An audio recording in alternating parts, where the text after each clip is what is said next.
Welcome to our next class, that is acid rains. You might have heard this word already, acid rains. Now, let us know what is acid rain and how it occurs. See, the rainwater will be slightly acidic. Its pH value is from 5.0 to 5.5. Actually, the pure water, that is distilled water, is neutral. Its pH value is 7. But why the rainwater is acidic slightly? That is because of the dissolution of carbon dioxide in rainwater.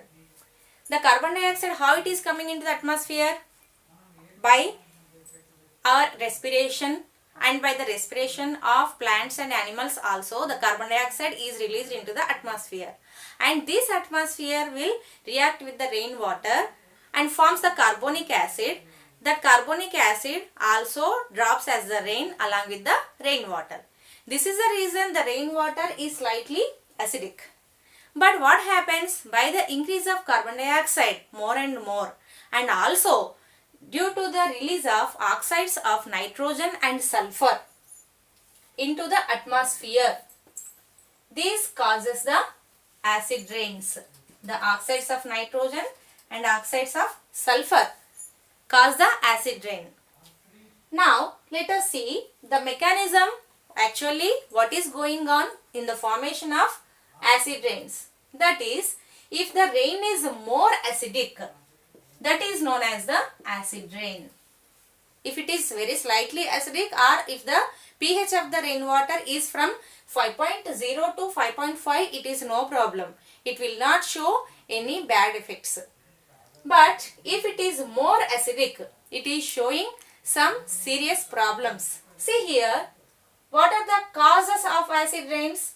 That is due to dissolution of oxides of nitrogen and sulfur in the rainwater. See what happens and how they are forming, what they are forming and how they are forming. See here, nitric oxide, that is NO. It reacts with oxygen to form NO2, that is nitrogen dioxide. This nitrogen dioxide will again react with some oxygen and water to form nitric acid. What is its formula, nitric acid formula? HNO3.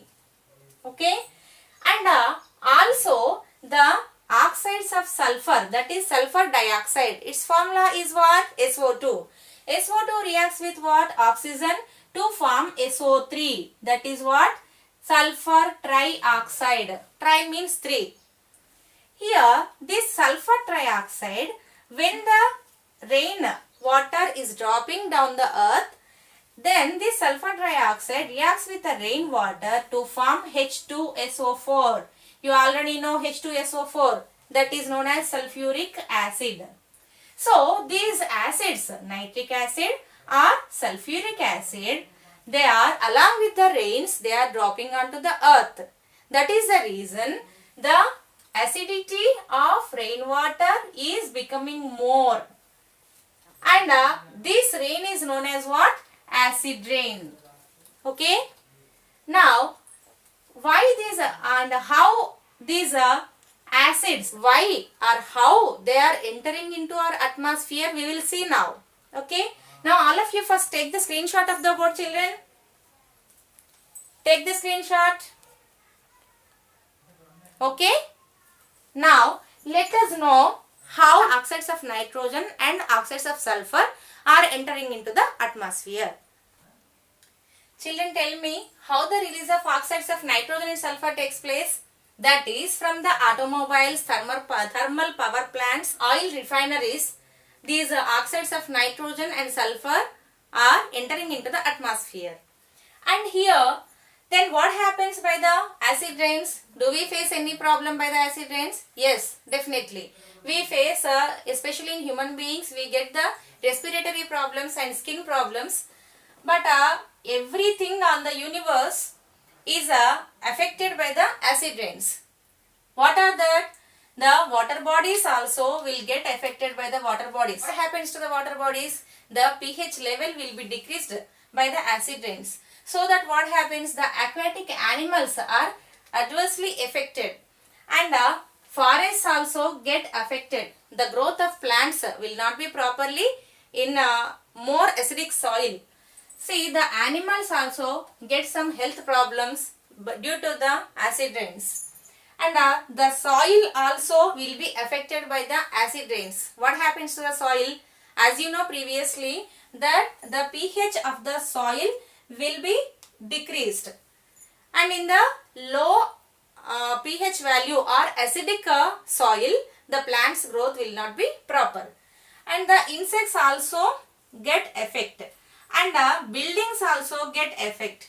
Steel structures also will get affected. These steel structures will be corroded due to acid rains. Paints will peel off by the acid rains. And sculptures also affected by the acid rains. And human beings also are affected so much by the acid rains. Now, this is the reason what we have to do to minimize the problem of acid rains. What we have to do, that is, we should control the release of the oxides of nitrogen and sulfur into the atmosphere by using less automobiles, or otherwise by using CNG or any eco-friendly fuels in the automobiles. This is the famous topic, that is Taj Mahal is being corroded by the acid rains. Taj Mahal, it is a beautiful monument and it was completely made with marble, white marble. See, marble means what it will contain? Chemically it is calcium carbonate. This calcium carbonate, when it is facing the acid rain, from the acid from the rain, that is sulfuric acid, it reacts with the calcium carbonate from the marble to form calcium sulfate, CaSO4. It is a powdery substance. And also carbon dioxide is released in this reaction. Water molecules are also formed. This calcium sulfate as powdery substance, this will be washed off by the rain. Means what? The marble is getting corroded. So, this is the problem of the acid rain which is facing the Taj Mahal. And also the white color, pure white color is being dull due to the acid rains. So, we have to concentrate on this problem and everyone has to effort to minimize the acid rains. Okay, thank you. We'll meet in the next session.